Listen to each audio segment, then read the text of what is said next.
မ်းရစားနိုင်ငံတကာမှာငြိမ်းချမ်းရေးလို့ပဲဆိုရှင်ငါတို့အမိတော်အောင်ဆန်းစုကြည်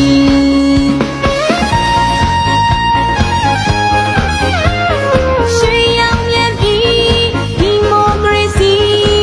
ငြိမ်းချမ်းရေးရဖို့ကြံရည်ရွှေရောင်မြတ်ပြည်တာယာဝေစီသမိုင်းတစ်ခေတ်ဆက်ပြလာပြီရုပ်ပြောင်းတဲ့သူရဲ့သက်ခါရှင်းရှင်းတဲ့သူရဲ့ဂုဏ်ကြီးအဖရဲ့သွေးအမွေဆက်ခံလာပြီ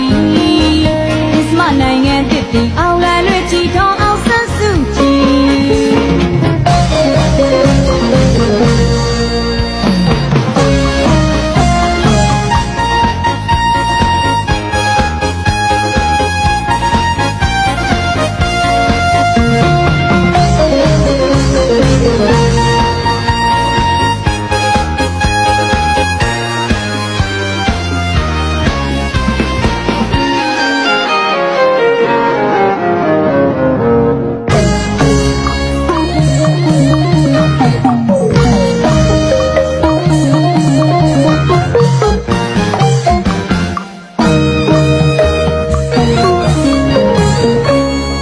မြန်မာနိုင်ငံလေးဆောင်မြို့သမီးကောင်းဆောင်တခါလေဂုံယူလောက်စရာတို့ရဲ့မိဒီမိုကရေစီအလင်းတန်းရဲ့ပြရည်ငါတို့အမိတော်အောင်ဆန်းစုကြည်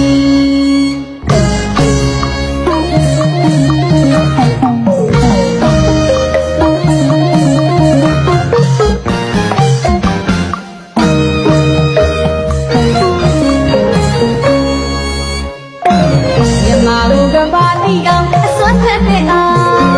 ကဘာလည်းမဝင်ဆန်းအောင်ကျိုးပန်းရစား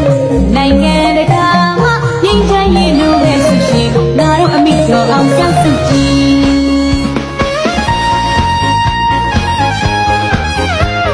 ရွှေရောင်မြတ်ပြည်ဒီမိုကရေစီငြိမ်းချမ်းရေးရဖို့ကြံရည်ရွှေရောင်မြတ်ပြည်တာယာဝေစီသမိုင်းတစ်ခေတ်ဆက်တင်လာပြီရုပ်ပြောင်းတဲ့သူရဲ့သက်ခါရှင်းရှင်းတဲ့သူရဲ့ဂုဏ်ကြီးအဖရဲ့သွေးအမွေဆက်ခံလာပြီ